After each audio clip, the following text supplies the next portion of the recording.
જય Hind. Gujarati study education ચેનલમાં તમારા દરેક મિત્રોનું હાર્દિક સ્વાગત છે. તો આજે મિત્રો આપણે વિડીયોમાં જોવાના છીએ ધોરણ 12 વિષય ભૂગોળ.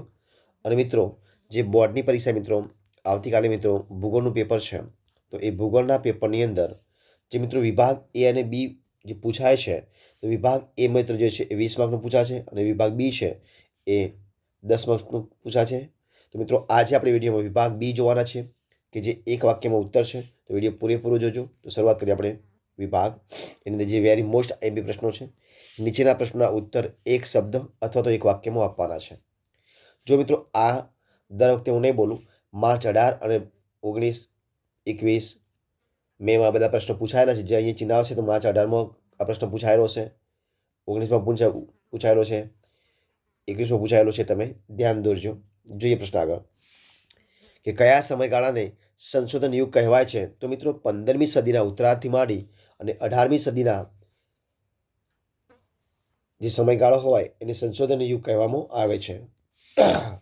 પ્રશ્ન આગળ જોઈએ આપણે કે સંભવા શબ્દનો સૌપ્રથમ ઉપયોગ કરનાર કોણ હતા? સંભવા શબ્દનો ઉપયોગ કરનાર સૌપ્રથમ મિત્રો કોણ હતા? તો એ હતા મિત્રો હતા લુશિયન ફાવર. કોણ હતા? સંભવા શબ્દનો સૌપ્રથમ ઉપયોગ કરનાર લુશિયન ફાવર હતા. પ્રશ્ન આપણે આગળ જોઈએ કે સાંસ્કૃતિક પર્યાવરણમાં કયા તત્વોનો સમાવેશ થાય છે? તો મિત્રો સાંસ્કૃતિક પર્યાવરણમાં વસ્તી, વસાહતો, કૃષિ, ઉદ્યોગો, પરિવહન વગેરે માનવ સર્જિત તત્વોનો સમાવેશ થાય છે. જીન બ્રુન્સે આપેલી માનવ ભૂગોળની વ્યાખ્યા મિત્રો શું હતી? મિત્રો આ ઓગસ્ટમાં પ્રશ્ન પૂછાયેલો છે. તો જીન બ્રુન્સે મિત્રો જે માનવ ભૂગોળની વ્યાખ્યા આપી છે આ પ્રમાણે છે કે માનવ ભૂગોળ એવા બધા જ તત્વોનો અભ્યાસ કરે છે જે માનવીની ક્રિયા પ્રતિક્રિયા દ્વારા પ્રભાવિત થાય છે. જે પ્રશ્ન આપણે આગળ જોશું. જે પ્રશ્ન છે કે જિયોગ્રાફિયા જનરાલિસ જે પુસ્તક છે એ પુસ્તક મિત્રો કોણે લખ્યું હતું? તો મિત્રો જિયોગ્રાફિક જે જનરલ પુસ્તક છે એ પુસ્તક લખ્યું છે, પુસ્તકના લેખક છે બર્નાર્ડ વેરેનિયસ. કોણ હતા? બર્નાર્ડ વેરેનિયસ. પ્રશ્ન આપણે આગળ જોઈએ. જોશું જે પ્રશ્ન કે વેરેનિયસે ભૂગોળના કયા બે વિભાગ દર્શાવે છે? તો મિત્રો એમને બે ભાગ દર્શાવે છે જેનું નામ છે સામાન્ય ભૂગોળ અને વિશિષ્ટ ભૂગોળ. કયા બે ભાગ છે? સામાન્ય ભૂગોળ એક અને બીજો ભાગ છે વિશિષ્ટ ભૂગોળ. બે ભાગ છે. સામાન્ય ભૂગોળ કઈ વિગતોનો અભ્યાસ કરે છે? તો સામાન્ય ભૂગોળ સમગ્ર પૃથ્વીને એક એકમ તરીકે સ્વીકારીને તેની લાક્ષણિકતાઓનો અભ્યાસ કરે છે. ત્યારબાદ જોઈએ પ્રશ્ન આગળ કે વિશિષ્ટ ભૂગોળ કઈ વિગતોનો અભ્યાસ કરે છે? તો વિશિષ્ટ ભૂગોળ જુદા જુદા પ્રદેશો અને ત્યાંના માનવ જીવનનો અભ્યાસ કરે છે. સમુદ્ર કિનારે વસતો માનવી કઈ પ્રવૃત્તિ વિશેષ રીતે કરે છે?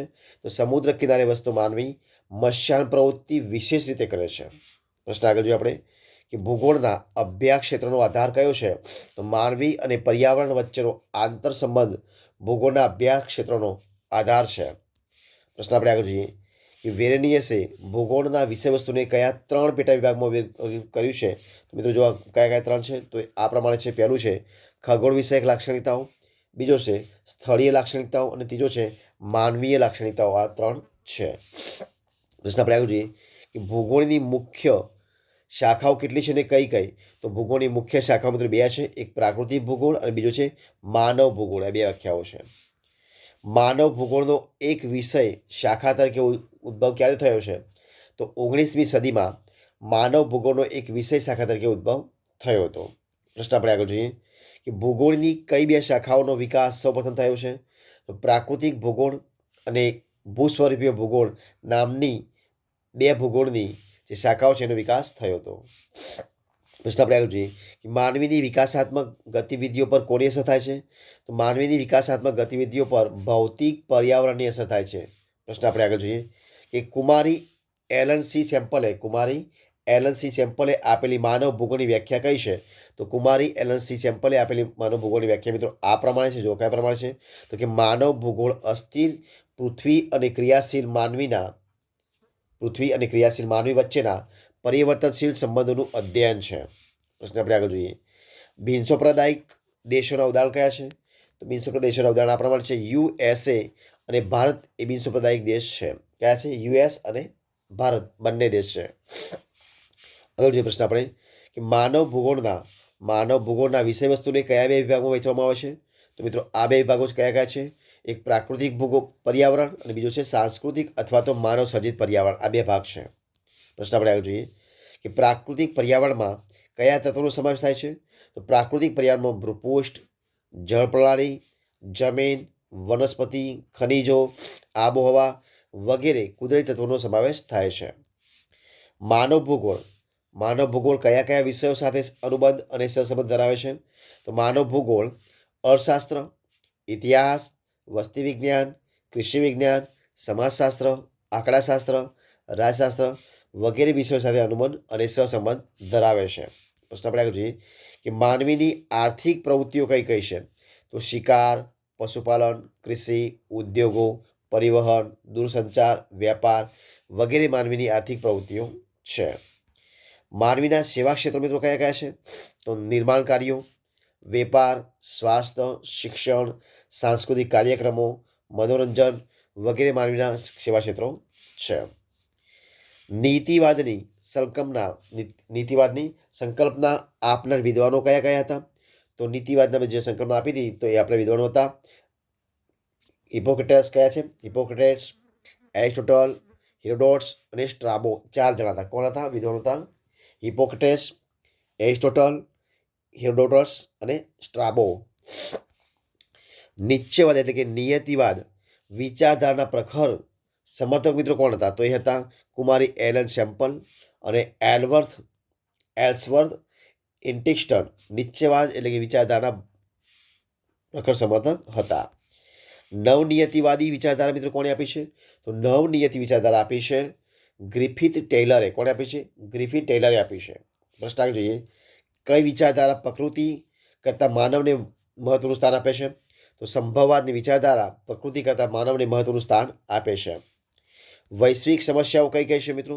તો ગરીબી, ભૂખમરો, દુષ્કાળ, યુદ્ધો, રંગભેદ, જાતિભેદ, વર્ગ વિગ્રહો, પ્રદૂષણ, આતંકવાદ વગેરે વૈશ્વિક સમસ્યાઓ છે.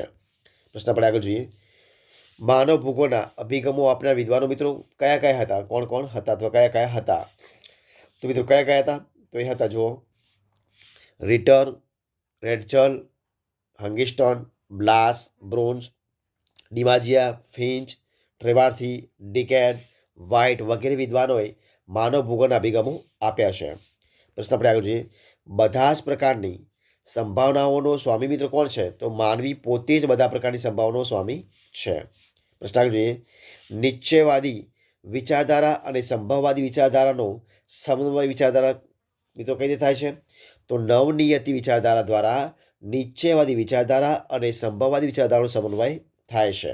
પ્રશ્ન આગળ દુનિયાના કયા 4 વિસ્તારો સૌથી વધારે વસ્તી મિત્રો ધરાવે છે? તો એક તો દક્ષિણ એશિયા, પૂર્વ એશિયા, પૂર્વ મધ્ય અને ઉત્તર અમેરિકા અને પશ્ચિમ યુરોપ એ 4 વિસ્તાર દુનિયાની સૌથી વધારે વસ્તી સમાવેશ થાય છે એમાં. પ્રશ્ન આગળ જોઈએ ભારતના મધ્યમ વસ્તી ગીચતા પ્રદેશો નામ કયા કયા છે? તો દક્ષિણ ભારતનો ઉચ્ચ પ્રદેશ, માળવાનો ઉચ્ચ પ્રદેશ અને વરાળ પ્રદેશ વગેરે ભારતના મધ્યમ વસ્તી ગીચતાવાળા પ્રદેશો છે. રાજસ્થાનના ગીચતા કેટલી છે મિત્રો? રાજસ્થાનની ગીચતા કેટલી છે અને કયા કયા વિસ્તારોમાં અતિશય ઓછી છે? તો રાજસ્થાનના બિકાનેર, બાડમેર અને જેસલમેર જિલ્લાના કેટલાક વિસ્તારોમાં અતિશય ઓછી વસ્તી ગીચતા છે. પ્રશ્ન આગળ જોઈએ જો પ્રશ્ન છે કે કયા કયા રાજ્યોમાં ગ્રામ્ય વસ્તીનું પ્રમાણ રાષ્ટ્રીય સરેરાશથી ઓછું છે? તો ગોવા, ગુજરાત, હરિયાણા, કર્ણાટક, મહારાષ્ટ્ર અને વગેરે રાજ્યોમાં ગ્રામ્ય વસ્તીનું પ્રમાણ રાષ્ટ્રીય સરેરાશથી ઓછું છે. પ્રશ્ન આપણે આગળ જોઈએ કે કયા કયા રાજ્યોમાં શહેરી વસ્તીનું પ્રમાણ રાષ્ટ્રીય સરેરાશથી ઓછું છે? તો હિમાચલ પ્રદેશ, અસમ, બિહાર, ઉત્તરાખંડ, ત્રિપુરા, રાજસ્થાન વગેરે રાજ્યોમાં શહેરી વસ્તીનું પ્રમાણ રાષ્ટ્રીય સરેરાશથી ઓછું છે. જો પ્રશ્ન આગળ કયો છે કે સૌથી વધારે અને સૌથી ઓછી વસ્તી ધરાવતા ખંડનો નામ મિત્રો કયા કયા છે? તો એશિયા ખંડ સૌથી વધુ વસ્તી અને ઓસ્ટ્રેલિયા ખંડ સૌથી ઓછી વસ્તી ધરાવે છે. પ્રશ્ન આપણે આગળ જોઈએ કે સૌથી ઓછી વસ્તી ધરાવતો કેન્દ્રશાસિત પ્રદેશ કયો છે? તો સૌથી ઓછી વસ્તી ધરાવતો કેન્દ્રશાસિત પ્રદેશ છે લક્ષદ્વીપ. કયો છે? લક્ષદ્વીપ. પ્રશ્ન આપણે આગળ જોઈએ કે સૌથી ઓછી વસ્તી ધરાવતું રાજ્ય કયું છે? તો એ મિત્રો રાજ્ય છે કે અરુણાચલ પ્રદેશ સૌથી ઓછી વસ્તી ગીતરા માત્ર 17 1 કિલોમીટર બરાબર છે રાજ્ય ધરાવતું રાજ્ય છે. અને સૌથી વધુ વસ્તી ગીતા મિત્રો કયા છે? તો સૌથી વધુ વસ્તી ગીતા છે 11,297 અને એ ક્યાં છે? દિલ્હીમાં છે. કેટલા છે? 11,297 છે અને એ પણ દિલ્હીમાં છે. જે પ્રશ્ન આપણે આગળ જો કે દુનિયાની ઊંચી પર્વતમાળાઓ કઈ કઈ છે? તો હિમાલય, એન્ડ્રેજ, રોકીજ વગેરે દુનિયાની ઊંચી પર્વતમાળાઓ છે. દુનિયામાં કયા વિસ્તારો ઓછી વસ્તી ધરાવે છે? તો દુનિયામાં ગરમ રણ પ્રદેશો, ઉત્તર અને દક્ષિણ ધ્રુવીય વિસ્તારો અને વિષુવવૃત્તીય જંગલ વિસ્તારો ઓછી વસ્તી ધરાવે છે. પ્રશ્ન આગળ જોઈએ કે ઓસ્ટ્રેલિયાની કઈ ખાણોમાંથી સોનું મળે છે? તો ઓસ્ટ્રેલિયાની કેલગુરલી અને ફૂલગાડીની ખાણોમાંથી સોનું મળે છે. પ્રશ્ન આપણે આગળ જોઈએ કે અફઘાનિસ્તાનમાંથી લઘુમતીઓએ સ્થળાંતર શા માટે કર્યું હતું મિત્રો? તો અફઘાનિસ્તાનમાં ધર્માંધ તાલિબાની શાસનની ત્રસ્ત થયેલા ધાર્મિક લઘુમતીઓએ સ્થળાંતર કર્યું હતું. વસ્તી ગીચતા એટલે શું? તો કે વસ્તી ગીચતા એટલે જે તે પ્રદેશમાં પ્રત્યેક ચોરસ કિલોમીટર દીઠ વસેલી સરેરાશ જનસંખ્યા, જેને વસ્તી ગીચતા કહેવામાં આવે છે. અતિ ગીચ વસ્તી ધરાવતા 4 દેશોના નામ મિત્રો કયા છે? તો એક ચીન, ભારત, યુકે અને કેનેડા વગેરે અતિ ગીચ વસ્તી ધરાવતા દેશો છે. વધુ વસ્તી ધરાવતા ભારતના 4 રાજ્યોના મિત્રો કયા છે? તો ભારતમાં ઉત્તર પ્રદેશ, મહારાષ્ટ્ર, બિહાર અને પશ્ચિમ બંગાળ વગેરે રાજ્યો વધુ વસ્તી ધરાવે છે. સ્ત્રી પુરુષ પ્રમાણ જાતિ પ્રમાણ એટલે શું? તો મિત્રો દર 1000 પુરુષોએ સ્ત્રીઓની સંખ્યાને જાતિ પ્રમાણ કહેવામાં આવે છે. વસ્તી વધારો એટલે શું? તો કોઈ એક પ્રદેશમાં ચોક્કસ સમયગાળા વચ્ચે થતા જનસંખ્યાના વધારાને વસ્તી વધારો કહે છે. ગુજરાતમાં જાતિ પ્રમાણ કેટલું છે? તો ગુજરાતનું જાતિ પ્રમાણ છે 919. કેટલું છે? 919 છે. ભારતમાં અસંતુલિત જાતિ પ્રમાણ માટે કયા પરિબળો જવાબદાર છે? તો ભારતમાં અસંતુલિત જાતિ પ્રમાણ માટે બાળકીઓનો ઊંચો મૃત્યુદર, પુત્ર જન્મની ઘેલછા, સ્ત્રી ભ્રૂણ હત્યા વગેરે પરિબળો જવાબદાર છે. ભારતના કયા 4 રાજ્યો સંતુલિત સ્ત્રી પુરુષ પ્રમાણ ધરાવે છે? તો ભારતમાં છત્તીસગઢ, તમિલનાડુ, આંધ્રપ્રદેશ અને મણિપુર આ 4 રાજ્યો સંતુલિત સ્ત્રી પુરુષ પ્રમાણ ધરાવે છે. જોઈએ પ્રશ્ન આગળ કે કયા ભારતીય નૃવંશશાસ્ત્રીના મતે ભારતમાં 6 મુખ્ય પ્રજાતિઓ છે? તો ભારતીય નૃવંશશાસ્ત્રી BS ગુહાના, કોણ છે? BS ગુહાના મતે ભારતમાં 6 મુખ્ય પ્રજાતિઓ છે. ભારતમાં રાજ્ય માન્ય ભાષાઓની યાદીમાં કેટલી ભાષાઓ સમાવેશ છે? તો ભારતમાં અંગ્રેજી ઉપરાંત 22 ભાષાઓ રાજ્ય માન્ય ભાષાઓની યાદીમાં સમાવેશ થઈ ગયેલી છે. ભારતની રાષ્ટ્રભાષા કઈ છે? તો ભારતની રાષ્ટ્રભાષા હિન્દી. કઈ છે? હિન્દી છે. આગળ જોઈએ પ્રશ્ન આગળ ભારત ભૂમિ કયા ધર્મોની જન્મદાત્રી છે મિત્રો? તો ભારત ભૂમિ હિન્દુ, બૌદ્ધ, જૈન, શીખ વગેરે ધર્મની જન્મદાત્રી ગણાય છે. જો પ્રશ્ન આગળ માનવ વિકાસ એટલે શું? માનવ વિકાસ કોને કહેવાય? તો માનવ વિકાસ એટલે શું? તો માનવ વિકાસ એટલે માનવીની વિકાસ આકાંક્ષાઓ અને જરૂરી હોય તેવી જીવન નિર્વાહની સુવિધાઓ વિસ્તારવાની પ્રક્રિયા, એને માનવ વિકાસ કહેવાય. આગળ માનવ વિકાસની સંકલ્પના કોને વિકસાવી છે? તો પાકિસ્તાનના અર્થશાસ્ત્રી મહબૂબ ઉલ હક અને ભારતીય મૂળના નોબેલ પારિતોષિકથી સન્માનિત અર્થશાસ્ત્રી એવા અમર સેન દ્વારા માનવ વિકાસની સંકલ્પના વિકસાવવામાં આવી છે. માનવ વિકાસમાં અગ્રેસર રાષ્ટ્રોના નામ મિત્રો કયા કયા છે? તો નોર્વે, ઓસ્ટ્રેલિયા, સ્વિટ્ઝરલેન્ડ વગેરે રાષ્ટ્રો માનવ વિકાસના અગ્રેસરમાં સ્થાન ધરાવે છે. માનવ વિકાસ સૂચકાંક મિત્રો જાણવું શા માટે જરૂરી છે? તો માનવ વિકાસ સૂચકાંક જાણવાથી દેશ વચ્ચે માનવ વિકાસ કરી શકાય છે. માનવ વિકાસ માટે કઈ કઈ જરૂરિયાતો બને છે? તો માનવ વિકાસ માટે સમાનતા, સ્થિરતા, ઉત્પાદકતા અને સશક્તિકરણ વગેરે જરૂરી બાબતો મળે છે.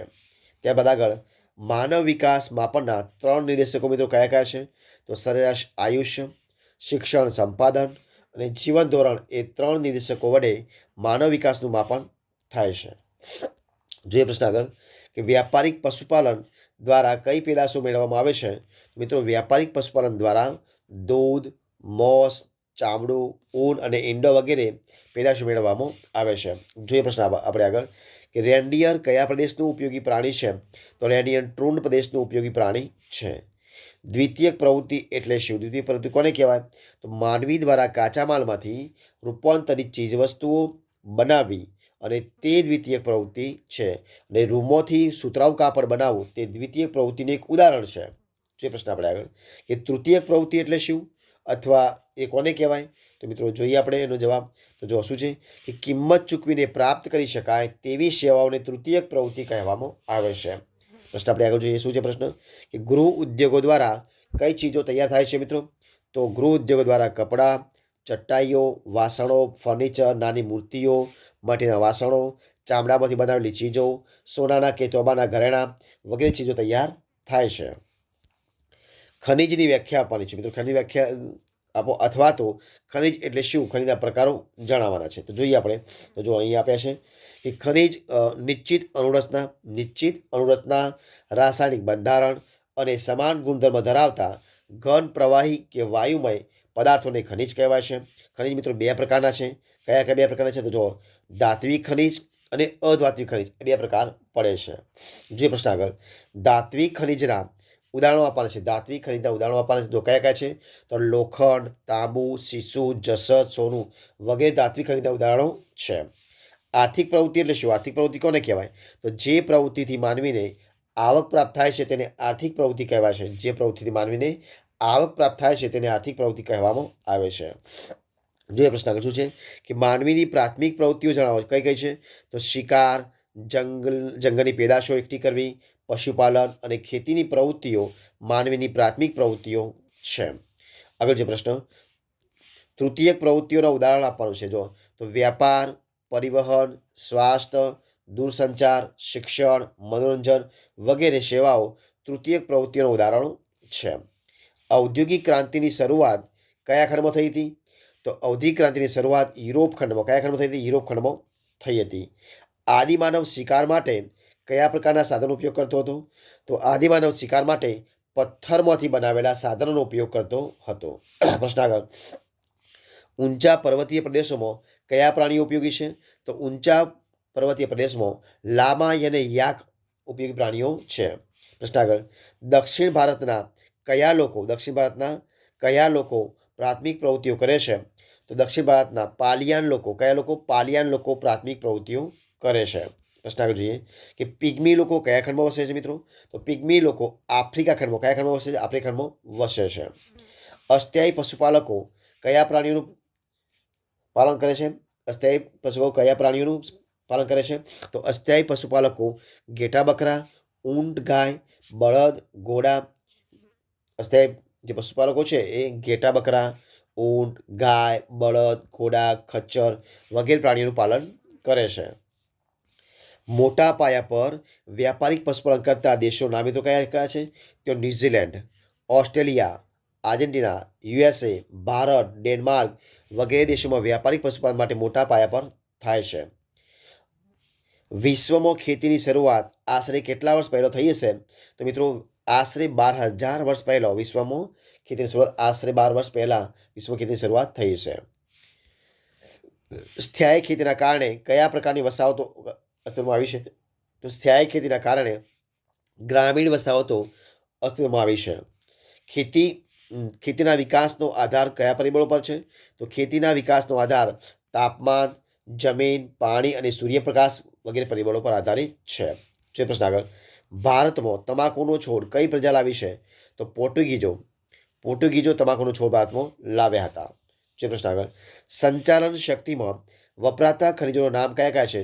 તો કોલસો, ખનિજ તેલ, કુદરતી વાયુ વગેરે સંચાલન શક્તિમાં વપરાતા ખનિજો છે. પ્રશ્ન આગળ જોઈએ આપણે કે અધાત્વિક ખનિજોના ઉદાહરણો મિત્રો કયા કયા છે?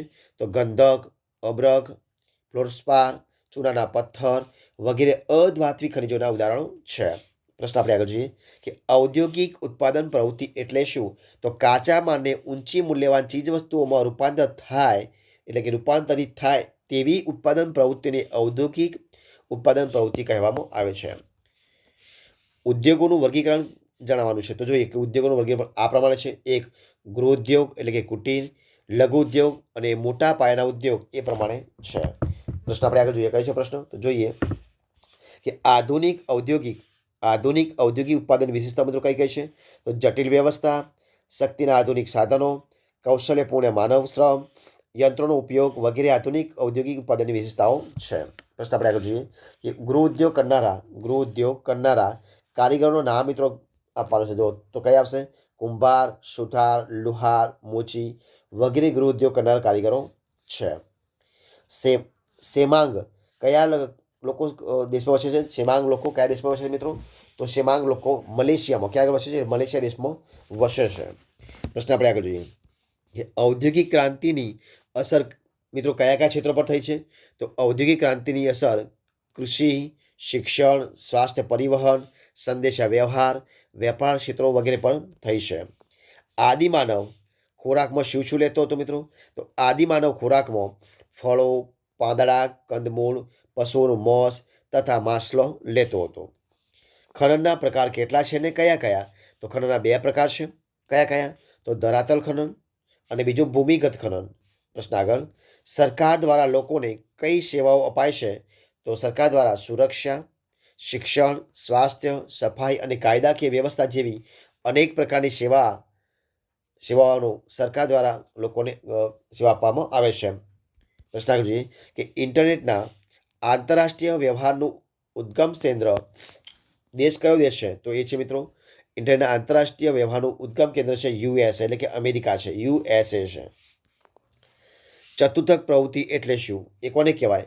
તો મિત્રો માનવીને અપાતી વિશિષ્ટ પ્રકારની સેવાઓને ચતુર્થક પ્રવૃત્તિ કહે છે, જેમ કે સંશોધન, વીમો, માહિતી સંગ્રહ, માહિતીનું ઉત્પાદન વગેરે.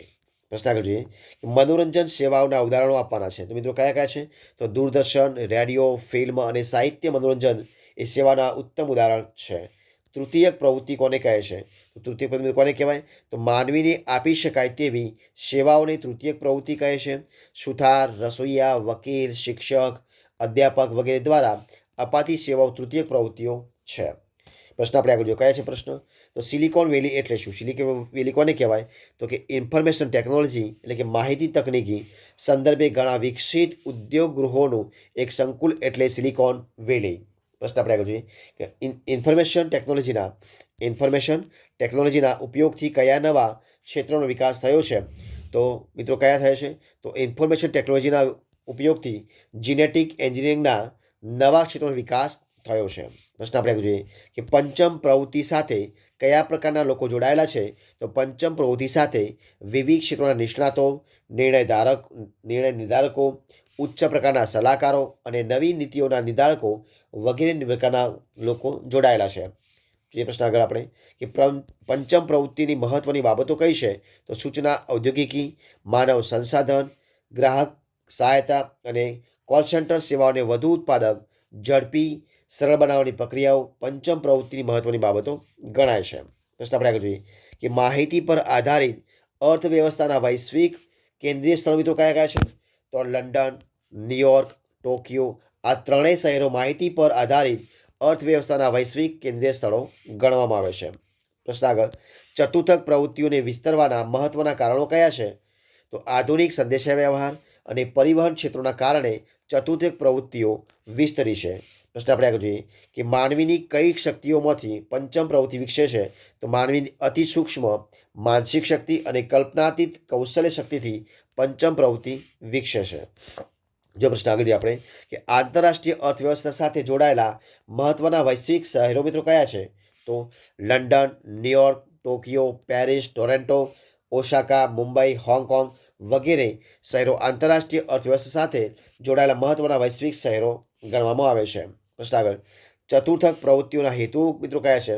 તો ચિંતન, સંશોધન અને વિકાસ માટે નવા વિચારો આપવાના હેતુ ચતુર્થ પ્રવૃત્તિના છે. પ્રશ્ન આગળ જોઈએ આપણે કે ભારતના કયા શહેરોમાં આઈટી ક્ષેત્રોના સંકુલો કાર્ય છે? તો ભારતના બેંગલુરુ, ગાંધીનગર, હૈદરાબાદ, પુણે વગેરે શહેરોમાં આઈટી ક્ષેત્રોના સંકુલ કાર્ય છે. પ્રશ્ન આગળ જોઈએ આપણે કે કયા દેશોમાં ઇન્ટરનેટ દ્વારા આર્થિક પ્રવૃત્તિઓનો વિકાસ થઈ રહ્યો છે? તો યુકે, ચીન, જર્મની અને જાપાન વગેરે દેશોમાં ઇન્ટરનેટ દ્વારા આર્થિક પ્રવૃત્તિઓનો વિકાસ થઈ રહ્યો છે. બિનસરકારી સંગઠનો કઈ સેવાકીય પ્રવૃત્તિઓ કરે છે? તો બાળ ચિકિત્સા, પર્યાવરણ જતન, સ્વચ્છતા, ગ્રામ વિકાસ, સ્ત્રી સશક્તિકરણ, સામાજિક દૂષણો દૂર કરવા વગેરે સામાજિક સેવાકીય પ્રવૃત્તિઓ કરે છે. પ્રશ્ન આપણે આગળ જોઈએ કે સેવાઓના મુખ્ય વિભાગો કયા કયા છે? તો સેવાઓના મુખ્ય વિભાગો છે સ્વાસ્થ્ય અને કલ્યાણ, શિક્ષણ, મનોરંજન, પરિવહન, સમાજ કલ્યાણ, દૂરસંચાર, વ્યાપાર, બચત વગેરે. પ્રશ્ન આપણે જોઈએ કે કઈ કંપનીઓ સૌથી વધુ માહિતી પ્રદાન આર્થિક પ્રવૃત્તિઓ કરે છે? તો બેન્કો, જીવન વીમા કંપનીઓ, સંરક્ષણ સાથે જોડાયેલી કંપનીઓ વગેરે વધુમાં વધુ માહિતી પ્રદાન આર્થિક પ્રવૃત્તિઓ કરે છે. પ્રશ્ન આપણે જોઈએ કે વર્તનમાં મનોરંજનના માધ્યમો કયા કયા છે મિત્રો? તો જવાબ છે તમારી સમક્ષ વર્તનમાં પ્રવાસ, પર્યટન, દૂરદર્શન અને ઇન્ટરનેટના મનોરંજનના માધ્યમો છે. પ્રશ્ન જોઈએ કે કયા માધ્યમથી ઉત્પાદિત માલની માહિતી ઉપભોક્તા સુધી પહોંચે છે? તો જાહેર ખબરોના માધ્યમથી ઉત્પાદિત માલની માહિતી ઉપભોક્તા સુધી પહોંચવામાં આવે છે. પ્રશ્ન જોઈએ કે સમૂહ માધ્યમો કયા કયા છે? તો રેડિયો, વર્તમાનપત્રો, દૂરદર્શન, ફિલ્મો વગેરે સમૂહના માધ્યમો છે. પ્રશ્ન જોઈએ કે તૃતીયક પ્રવૃત્તિના વિકાસનું મુખ્ય કારણ કયું છે? તો દ્વિતીય પ્રકારની પ્રવૃત્તિઓમાં રોજગારીનું પ્રમાણ ઘટતા તેમાં તૃતીયક પ્રવૃત્તિઓનો વિકાસ થયો છે. પ્રશ્ન જોઈએ કે અપ્રત્યક્ષ ઉત્પાદન પ્રક્રિયાને કઈ બાબતો પ્રભાવિત કરે છે? તો જ્ઞાન એટલે કે નોલેજ, માહિતી એટલે કે ઇન્ફોર્મેશન અને પ્રત્યાયન એટલે કમ્યુનિકેશન વગેરે અપ્રત્યક્ષ ઉત્પાદન પ્રક્રિયાને પ્રભાવિત કરે છે. યુએસએમાં કયા સિલિકોન વેલી પ્રકારના ઔદ્યોગિક સંકુલો જાણીતા છે? તો યુએસએમાં બોસ્ટન અને કેલિફોર્નિયામાં સિલિકોન વેલી પ્રકારના ઔદ્યોગિક સંકુલો જાણીતા છે. ઇન્ફોર્મેશન ટેકનોલોજી એટલે શું? તો મિત્રો એને કોણ કહેવાય? તો જોઈએ આપણે કે ઇન્ફોર્મેશન ટેકનોલોજી એટલે માહિતીના સંયોજન, પ્રોસેસિંગ, માહિતીનો મોટા પાયે સંગ્રહ અને પ્રસારણમાં સહાયભૂત થતા સાધનો. પ્રશ્ન આપણે આગળ જોઈએ. શું છે પ્રશ્ન? તો જોઈએ કે આઈટી તકનીકીનો ઉપયોગ કયા ક્ષેત્રમાં થાય છે? તો આઈટી તકનીકીનો ઉપયોગ વ્યાપાર, ચિકિત્સા, પરિવહન, અંતરિક્ષ વિજ્ઞાન, શિક્ષણ, ઉદ્યોગો, બેન્કો, મોટા ઔદ્યોગિક ગૃહો, સરકારી કચેરીઓ વગેરે ક્ષેત્રમાં થાય છે. વર્તમાન ટેકનોલોજીની ક્રાંતિની મુખ્ય વિશેષતા મિત્રો કઈ છે? તો જ્ઞાનનું નિષ્પાદન, માહિતી સંસાધનની પ્રયુક્તિઓનું જ્ઞાન, માહિતીની પ્રક્રિયાની વહેંચણી વગેરે વર્તમાન ટેકનોલોજીની ક્રાંતિની મુખ્ય વિશેષતાઓ છે. કઈ સેવાઓમાં ઇન્ટરનેટનો ઉપયોગ થવાથી માહિતીનું પ્રસારણ ઝડપી બન્યું છે? તો પાસપોર્ટ, સરકારી વેરાઓની નોંધ, ટેલિફોન સેવાઓ, ગુનાઓ અંગેની નોંધ, ચિકિત્સાના રિપોર્ટ વગેરે સેવાઓમાં ઇન્ટરનેટનો ઉપયોગ થવાથી માહિતી પ્રસારણ ઝડપી બન્યું છે. પ્રશ્ન આપણે જોઈએ કે સેવા પ્રવૃત્તિ એટલે શું? તો ડાક્ટર, વકીલ, શિક્ષક, ભોમિયો વગેરે નિશ્ચિત રકમ લઈ પોતાની સેવાઓ પૂરી પાડે છે અને આ પ્રવૃત્તિથી ચીજ વસ્તુનું ઉત્પાદન થતું નથી, તેને સેવા પ્રવૃત્તિ કહેવામાં આવે છે. પરિવહનની વ્યાખ્યા આપવાની છે. તો કે માનવી અને ચીજ વસ્તુઓની એક સ્થળેથી બીજા સ્થળે થતી હેરફેરને પરિવહન કહેવામાં આવે છે. આગળ જે પ્રશ્ન કે જમીન માર્ગના બે પેટા વિભાગો મિત્રો કયા છે? તો જમીન માર્ગના બે પેટા વિભાગો આ પ્રમાણે છે, સડક માર્ગ અને બીજું છે રેલ માર્ગ. પ્રશ્ન આપણે આગળ જોઈએ કે ગુજરાતમાંથી કયા નંબરનો રાષ્ટ્રીય ધોરીમાર્ગ મિત્રો પસાર થાય છે? તો ગુજરાતમાંથી રાષ્ટ્રીય ધોરીમાર્ગ નંબર 8 પસાર થાય. કયા નંબર પસાર થાય? 8 પસાર. તો મિત્રો આપણે અહીંયા સુધી રાખીએ છીએ. બાકીનો જે પ્રશ્નો છે નેક્સ્ટ વિડીયોમાં જોશું. તો જો મિત્રો તમને મારો વિડીયો ગમ્યો હોય તો લાઈક કરો, કોમેન્ટ કરો, તમારા મિત્રો વિડીયો શેર કરો અને છેલ્લે ચેનલમાં નવા હોય ચેનલ સબસ્ક્રાઇબ ન કરી હોય તો Gujarati study education channel subscribe કરવા માટે વિનંતી છે. મારા વિડીયોને પહેલાથી અંત સુધી જોવા માટે તમારા દરેક મિત્રોનો દિલથી ખૂબ આભાર માનું છું. ફરી મળીશું એક નવા વિડીયો સાથે, નવા ટોપિક સાથે. ત્યાં સુધી બની રહો. જય હિન્દ, જય ભારત, બેસ્ટ ઓફ લક.